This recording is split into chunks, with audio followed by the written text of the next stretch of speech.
예, 이 귀한 안식일 우리 시각고 찬양교회를 사랑하시는 우리 성도님들을 만나 뵙게 돼서 진심으로 반갑게 생각합니다. 또 이렇게 귀한 말씀을 전할 수 있는 특권을 주신 우리 목사님에게 감사를 드리고 또 하나님의 은혜에 감사를 드립니다. 저는 오늘 나와 같은 선지자라는 제목으로 성경 본문 신명기 18장 15절에 있는 말씀을 가지고 함께 말씀의 은혜를 나누려고 합니다. 신명기 18장 15절 말씀에 보면요, 제가 말씀을 읽도록 하겠습니다. 내 하나님 여호와께서 내 형제 중에서 나와 같은 선지자 하나를 너를 위하여 일으키시리니 너희는 그를 들을지니라. 오늘날 우리가 이 살아가는 시대를 그 포스트 모더니즘 시대라고 합니다. 근데 이 시대의 특징 중 하나는 이 절대적인 진리를 인정하지 않고 자신의 생각을 진리라고 이제 생각하는 것입니다. 이 자기의 생각 또 자기의 의견이나 주장이 하나님 말씀보다도 귀히 여기는 시대에 우리는 살고 있습니다. 이러한 시대에 사는 우리에게 하나님께서는 선지자를 통하여 말씀하시는 하나님의 말씀에 순종하라고 말씀하고 계십니다. 이 신명기 18장 15절 말씀은 모세가 이스라엘 백성에게 한 말입니다. 그러니까 너의 형제 중에서 즉 유대인에게서 나와 같은 선지자가 나올 것이다 라고 말씀하시고요. 근데 신명기 13장에 보면은 이제 가나안 백성의 풍습을 얘기합니다. 그들의 풍습 중에 어떤 풍습이 있었냐면 그 아들과 딸을 불 가운데로 지나게 하는 풍습이 있었어요. 근데 그런 것을 하지 말라고 이야기하면서 또 그들 가나안의 그 가나안 사람에게는 복술자라든가 기륭을 말하는 자, 요술하는 자, 박수나 무당이 있었습니다.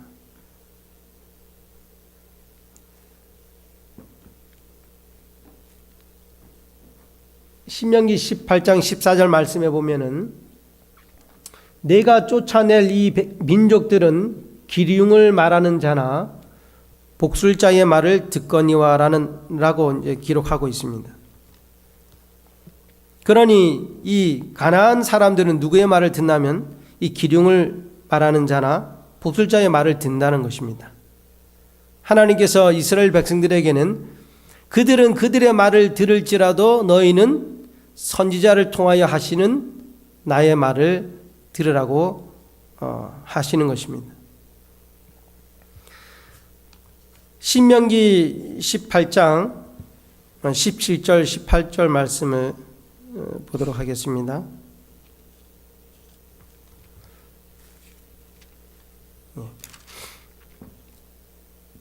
신명기 18장 17절 18절 말씀에 보면요, 여호와께서 내게 이르시되 그들의 말이 옳도다. 내가 그들의 형제 중에 너와 같은 선지자 하나를 그들을 위하여 일으키고 내 말을 그 입에 두리니 내가 그에게 명하는 것을 그가 무리에게 다 고하리라. 이 말씀은 하나님께서 모세에게 하신 말씀이에요. 내가 너와 같은 선지자, 모세와 같은 선지자를 한 명을 이스라엘 백성에게 보낼 텐데 그가 하는 말이 곧 나의 말을 그가 할 것이다 라고 했습니다. 이 선지자는 히브리어로 나비라고 하는데 하나님의 부름을 받아서 하나님의 뜻을 백성에게 전달하는 사람을 의미합니다. 즉 자신의 말이 아닌 하나님의 말씀을 대변하는 자예요. 우리가 이제 그것을 이제 쉽게 이해하려면은 그 모세와 아론의 관계에서 보면은 하나님께서 모세에게 말씀하시는 것을 모세가 아론에게 말합니다. 그러면은 아론이 말을 했지만 그 말은 누구의 말이냐면 모세의 말이 아닌 하나님의 원저자의 말이죠. 그죠? 하나님께서 모세를 통해서 말씀하시고 모세가 아론에게 말한 것을 아론이 대변한 것입니다. 대신 말하는 것이죠. 그것을 바로 선지자라고 합니다. 그런데 이 선지자가 자기의 말을 했는지 하나님의 말을 했는지 우리가 알 수 있을까요? 어떤 선지자가 나타나가지고 내가 말하는 것은 하나님이 나에게 한 말이다라고 했을 때 그 말을 즉시 우리가 사실인지 알 수가 없어요. 하나님께서는 그러한 질문이 있을 줄 아시고 신명기 18장 같은 장 21절 22절의 말씀에 보면은 이런 말씀을 기록했습니다. 내가 혹시 심중에 이르기를 그 말이 여호와의 이르신 말씀인지 우리가 어떻게 알리오하리라. 만일 선지자가 있어서 여호와의 이름으로 말한 일에 증험도 없고 성취함도 없으면 이는 여호와의 말씀하신 것이 아니요 그 선지자가 방자히 한 말이니 너는 그를 두려워 말지니라. 그러므로 이 참된 선지자를 구별하는 방법은 여호와의 이름으로 말한 것이 이제 성취되어야 한다는 것입니다. 미래에 어떤 하나님께서 얘기했다면 미래에 하신 말씀이 성취가 되어야 되는데 인간은 미래를 알 수가 없어요. 그러니까 그 성취가 되느냐 안 되느냐에 따라서 그 선지자가 참 선지자인가 거짓 선지자인가를 알 수 있다는 것입니다. 그러니 이 말씀에 응하는 여부가 모세가 참 선지자고 하나님이 참 하나님이신 것을 알 수가 있는 거예요. 정말 모세와 같은 선지자가 이 역사상에 존재했는가 하는 것입니다. 근데 요한복음 6장 14절 말씀에 보면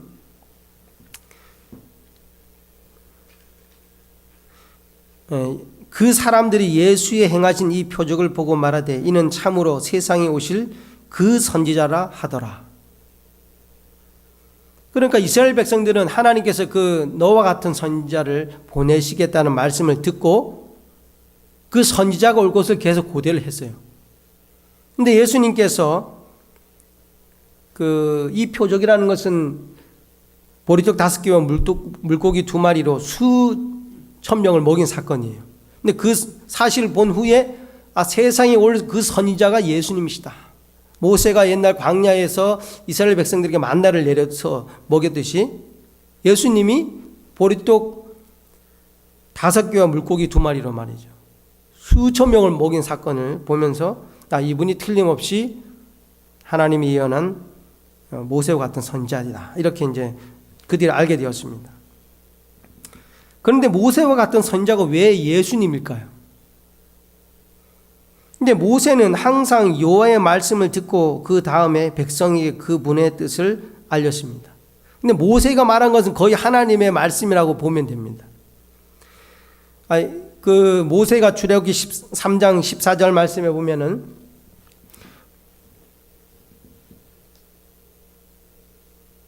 이제 떨기나무에서 하나님을 만나죠.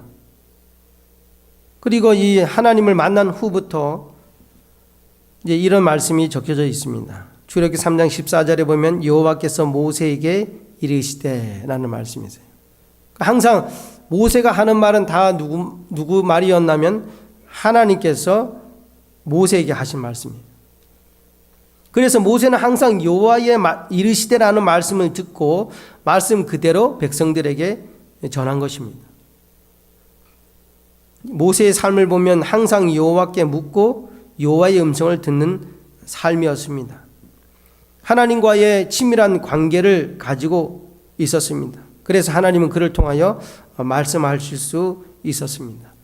모세는 자기의 의견이나 생각을 백성에게 말한 것이 아니고 하나님의 진리의 말씀만을 증거하였습니다. 예수님의 삶을 어떻게 했을까요? 예수님이 30세가 되었을 때에 이제 요단강으로 가서 침례를 받으시고 이제 그분의 공생애를 준비하기 위하여 광야로 들어가십니다. 그리고 그 광야로 들어가셔서 40일 동안 금식하면서 기도하셨어요. 40일을 금식하니까 어떻습니까? 기력이 세할 대로 세했고 또 식욕을 억제하기가 어려울 그때 사단이 나타나가지고 돌을 떡으로 만들어 먹으라고 했어요.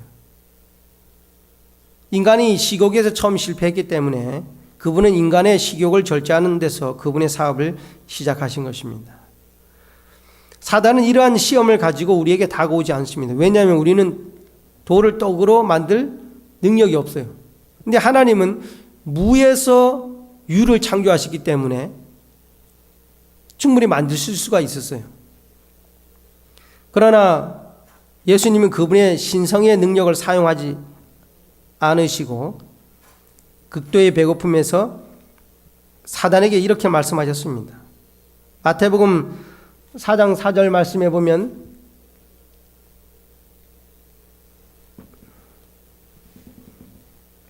사람이 떡으로만 살 것이 아니요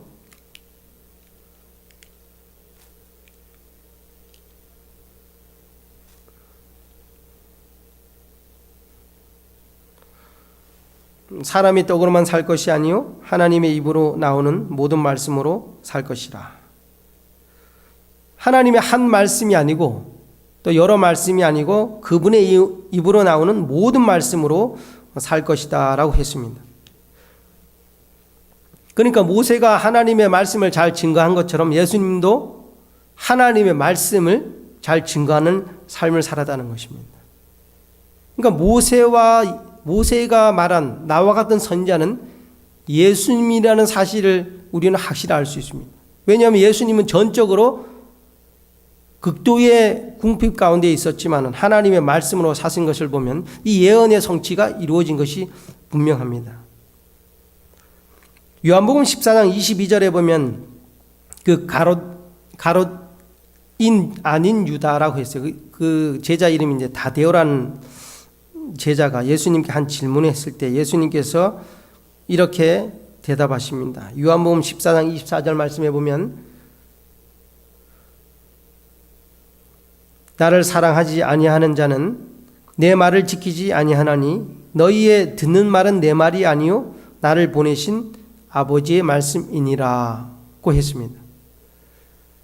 그러니 이 예수님께서 하신 모든 말씀이 예수님의 말씀이 아니고 하나님 아버지의 말씀을 하셨다고 성경은 기록되어 있습니다.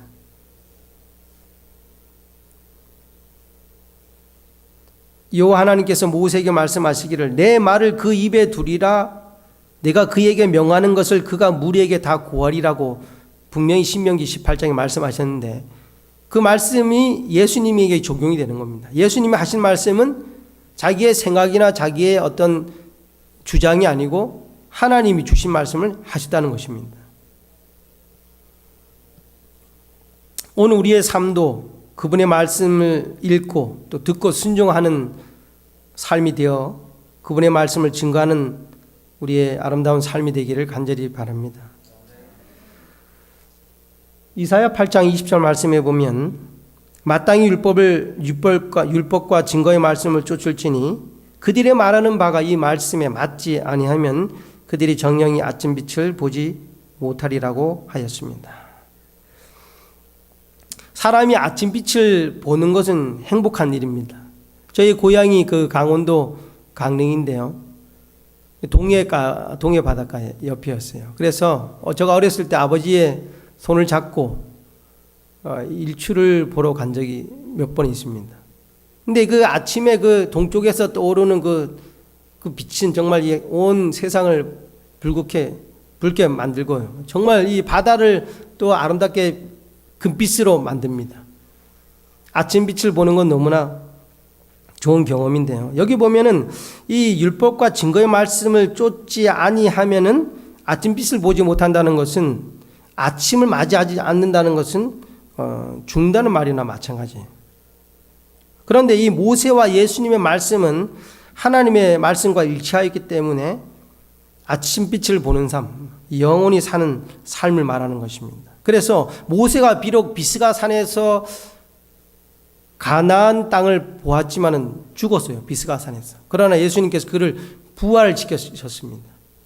왜냐하면 말씀과 일치됐기 때문에 아침빛을 볼 수가 있었다는 것입니다. 마찬가지로 예수님의 삶도 마찬가지예요. 예수님께서 인류의 구원을 위하여 이 땅에 오셨습니다. 그분은 죽음을 보지 않고 하늘 가나안에 갈 수 있었지만은 우리를 위하여 갈바리에서 그분의 생명을 버리셨습니다. 그러나 3일 후에 부활하시고 하늘로 승천하셨습니다. 그리고 다시 한번 이 땅에 서실 것입니다. 그분이 다 부활을 하셨어요. 왜냐하면 그분들의 삶은 율법과 증거의 말씀이 일치하였기 때문에 아침 빛을 보는 그 시온의 영광이 빛나는 아침에 하나님의 구원을 경험하는 것인데, 오늘 우리가 하나님의 말씀대로 산다면은 우리도 주님께서 오시는 그 영광의 아침에 하늘나라에 가는 특권을 다 누리게 될 것입니다. 그때 여러분과 저가 다 그곳에 속해 있기를 바랍니다. 여러분이 잘 아시는 나아만은 어떻습니까? 엘리사 선지자가 요단강에서 7번 들어갔다 나오면 병이 날 것이라고 했습니다. 근데 이 나아만이 나의 생각에는 이렇게 생각을 해가지고 그가 이제 돌아가려고 그랬어요. 아람으로. 어떤 슬기로운 종이 믿어야 본전이니 하나님 말씀을 한번 따라 봐서 안 이루어지면은 뭐 그냥 그런 것이고 이루어지면 얼마나 좋습니까? 그래서 나아만이 마음을 돌이켜 하나님의 말씀에 순종했을 때 문둥병에서 구원함을 받았습니다. 오늘 우리가 우리의 마음을 돌이켜 하나님의 말씀에 순종하기로 할 때에 하나님께서는 은혜를 주셔서 제 문둥병에서 우리를 고치시는 것입니다. 이사야 40장 8절 말씀에 보면 푸른 마르고 꽃은 시드나 우리 하나님의 말씀은 영영이 서리라고 말씀하셨습니다. 사람이 하나님의 말씀을 믿음으로 받아들일 때 그 사람은 죽어도 살겠고 살아서 그분의 말씀을 믿는 자는 영원히 죽음을 보지 않는 것입니다. 하나님의 말씀이 영원한 것처럼 그분의 말씀을 마음에 담고 마음에 새기고 사는 사람은 그분의 말씀이 영원히 존재하는 것처럼 그렇게 사는 것입니다. 오늘날 하나님을 떠난 결과 절대적인 진리가 없고 절대적인 믿음이 없는 시대가 되어 가고 있기 때문에 이 사회와 국가가 점점 더 혼란해 가고 있는 것입니다. 많은 사람은 하나님의 말씀 외에 어떤 사람의 주장과 생각과 견해를 좋아합니다. 그러나 하나님은 오늘 우리에게 가난한 사람들은 기륭을 말하는 자나 복술자의 말을 듣지만 선자를 통하여 하신 하나님의 말씀에 귀를 기울이고 순종하는 삶을 살라고 말씀하는 것입니다. 여러분이 그 모세는 예수님의 표상이기 때문에 제가 자세하게 다 말씀을 드리지는 않습니다만 모세의 모든 삶은 예수님하고 일치가 되었습니다. 저는 오늘 특별히 모세와 예수님이 하나님의 말씀과 일치된 삶을 이제 중점으로 제가 말씀을 드리기 때문에 모세의 자세한 것들은 제가 생략을 했습니다. 특별히 역대하 20장 20절 말씀에 보면 너희는 너희 하나님 여호와를 신뢰하라. 그리하면 견고히 서리라. 그 선자를 신뢰하라. 그리하면 형통하리라고 말씀하고 있습니다. 하나님과 그 선지자를 신뢰할 때에 개인과 가족과 교회와 사회와 국가가 하는 일이 견고해지고 형통할 것입니다.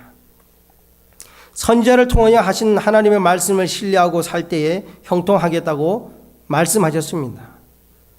그래서 우리가 갈 길을 가면 살 길을 하나님께서 책임져 주시겠다고 하셨습니다. 우리 신기현 목사님이 갈 길을 가면 살 길을 하나님께서 책임져 주시겠다는 말씀을 하셨어요. 우리가 이 요셉과 다니엘의 삶을 보면 그들은 하나님의 말씀대로 산 사람들입니다. 그들의 삶에 시련들이 있었지만 그 시련들이 그들을 축복의 사람으로 만들었습니다. 오늘 우리 목사님께서 중보 기도를 하실 때 모든 기도의 제목들이 우리에게는 여러 가지 이제 도전이 되는 그런 기도의 제목이었는데요. 여러분의 삶에 어떤 시련과 어려움이 있으십니까? 다 이 연령별로 다 다를 거예요. 자녀 문제도 있겠고요. 인간관계, 또 경제적 문제, 질병 문제 등 많은 문제로 고민이 있을 것입니다. 제가 한 번은 그 친구 집에 놀러 간 적이 있어요. 오래간만에 만났는데 그 친구의 직업이 그 교종의였어요. 그래서 그 친구가 저희 가족을 한번 다 이제 교종을 받게 하려고 다 오라 그랬어요. 그래서 제가 이제 그 사무실에 가서 이제 교종을 받는데 뭐 악 하는 소리가 막 들려요. 근데 저는 아주 너무 시원하더라고요. 근데 저차가 좀 아픈 부위가 좀 있었던 것 같아요. 그런데 제가 이제 거기서 이제 느낀 것은 저 친구가 이제 환자를 아프게는 하지만 절대로 다치게는 하지 않습니다. 그리고 좀 아프지만 그것이 그 환자의 어떤 통증을 사라지게 한다는 것입니다. 마찬가지로 하나님은 우리의 삶에 아픔을 허락하실 수도 있어요. 근데 절대로 하나님 우리를 다치게 하지 않으십니다. 그리고 다치게 하려는 것이 목적이 아니라 낫게 하시기 위함임을 알게 되었습니다. 우리가 요셉과 다니엘의 삶을 보면 요셉은 형들에게 팔렸어요. 그리고 보디발의 아내의 거짓 고소로 감옥에 들어갔고요. 감옥에서 믿었던 관원들에게 잊혀진 바 되었음에도 불구하고 하나님을 신뢰하였습니다. 다니엘은 어떻습니까? 총리들에게 모함을 받고 사자굴에 들어갔지만 여전히 그는 하나님을 신뢰하였습니다. 성경은 말하기를 너희는 너희 하나님 여호와를 신뢰하라 그리하면 견고히 서리라. 그 선지자를 신뢰하라 그리하면 형통하리라고 말씀하셨어요.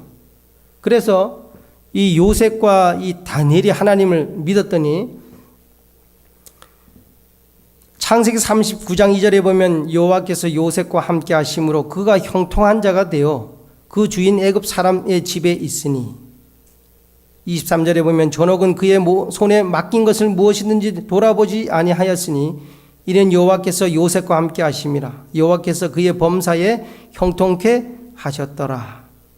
다니엘은 어떻습니까? 다니엘 6장 28절에 보면 이 다니엘이 다리오 왕의 시대와 바사 사람 고레스 왕의 시대에 형통하였더라.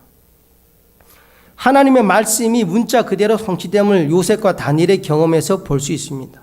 그러므로 하나님이 함께하면 형통하는 사람이 되는 것입니다. 하나님과 그분의 말씀을 따라 사심으로 비록 어려움이 있을지라도 형통한 인생을 사시게 되기 바랍니다. 이스라엘 백성 앞에는 강대한 가나안의 여러 민족과 난공불락인 성읍들이 우뚝 쏟아 있었습니다. 그들이 그것을 볼 때 벌써 사기가 다 떨어졌어요. 그런데 하나님께서 말씀하시기를 하나님께서 보내시는 선자를 신뢰할 때에 하나님께서 그들과 함께 계셔서 모든 대적을 대신 치시겠다고 약속이 있었습니다. 마태복음 6장 33절 말씀해 보면 너희는 먼저 그의 나라와 그의 의를 구하라. 그리하면 이 모든 것을 더하여 주시리라고 약속을 했습니다. 우리가 하나님의 말씀대로 살면은 그리하면이라는 하나님의 약속이 있는 삶을 살게 됩니다. 하나님의 약속이 없는 삶을 살면 그리하면 후에는 없어요. 약속이 없습니다. 그러나 하나님의 말씀대로 살면은 그리하면 하나님의 약속이 있습니다. 오늘 우리가 하나님의 말씀을 의지하여 살 때에 비록 우리 앞길에 장애물이 많이 있을 것 같이 보일지라도 하나님께서는 그 모든 것을 사라지게 할 것입니다. 하나님과 그분의 선지자가 말한 말씀을 순종하여 그 빛 가운데로 걸어가시게 되기를 바랍니다. 그럴 때 하나님께서 함께 하시고 형통케 하실 것입니다. 이 시카고 찬양 교회가 시작은 비록 미약하지만 하나님의 은혜와 축복으로 창대해지시기를 바랍니다. 이 선지자왕 595쪽에는 이런 말씀이 있습니다. 하나님의 길은 보잘것없는 그날을 진리와 의의 영광스러운 승리의 시작으로 삼는 것이다. 모든 성도님들이 하나님과 그 선자를 신뢰함으로 형통하는 교회가 되기를 바라며 교회를 위하여 수고하시는 목사님과 모든 성도님들의 신앙과 가정과 생업에 하나님께서 넘치는 은혜와 축복으로 채워주시길 바라며 말씀을 줄이겠습니다.